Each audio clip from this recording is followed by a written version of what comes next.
He will be performing in New York at the Apollo Theater next month. So we thought it would be nice to catch up with him. Mutle, good morning. Welcome to Morning Live. Thank you very much How for are having you? me there. I'm very good. I wanted to say Mutle, but it's just Mutle, hey? Yeah, just Mutle. Oh, okay. Just one M. Just one M. Yeah.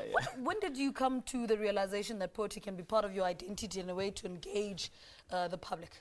I think it was, well, I started writing when I was in grade 5, so I just grew up loving poetry, you know? And then when I came to Joburg, then I started realizing actually I could make a career out of this. Yeah. And yeah, it's just been a crazy 10 years of my life of being a poet.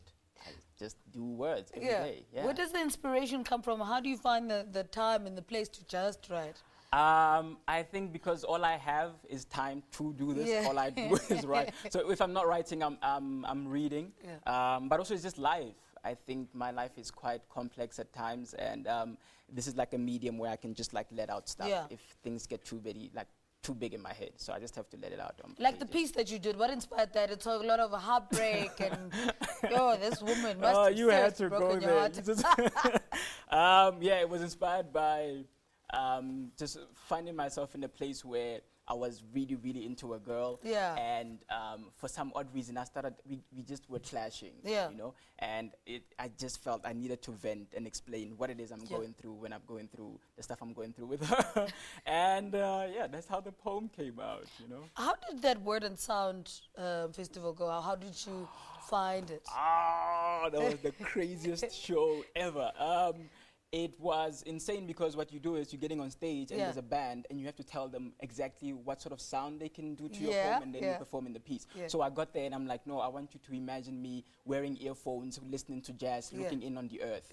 And then they gave me that sound and then I performed the poem to that. So it was the most amazing show ever. I think Tangfu, Chris Redmond and Arthur, they're quite, but also it was cool because we got also South African musicians to also sort of band together with them. So yeah, and they'd never jammed together, but when you hear the sound, you would think, man, these guys were like preparing for the past 6 months, really getting this thing. And how they even get what you're trying to say to them. Yes, and they got it. They got the sound, because I went even like, I was like, think of you're in India and you're watching a dilapidated temple, and they got the sound and they were giving me the sound. Okay, let's do this, you know.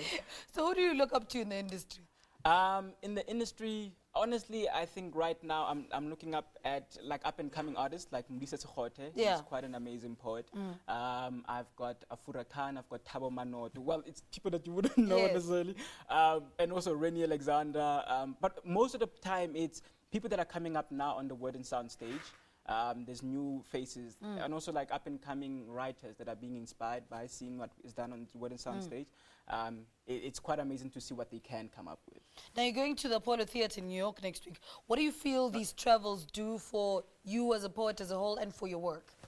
One, it's exposure to different kinds of ways of expressing this art, especially in New York. I mean, the first time I ever heard a slam competition was when I heard Saul Williams winning the Grand Slam champion at the Apollo Theater. And I was like, I want to do stuff like that. And then now it's like, you know, come full circle, I'm actually going there, you know. But yeah, it's basically just learning from other artists. I was in the UK as well last year. So it was finding new ways that, whoa, I didn't know. There are people who have a caravan where you can actually come to them and they can sell you a poem. So you give them like a word and then they write a poem for you. And they have like makeshift caravan that are moving around, you know. So those are like different ways I could like map around this stuff. Because I mean, I'm also doing playwright and theater work. So it's just different ways of expressing that I'm finding quite interesting. What is your favorite piece by Mutle?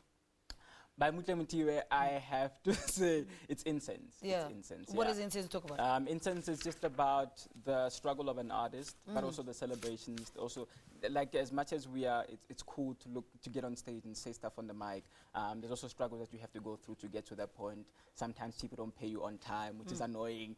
But also, just it's cool also to have the sort of view that you have of the world. You know, sometimes when things are really bad, you can be like very lighthearted and see the lightness of things, you know. So all right, cool.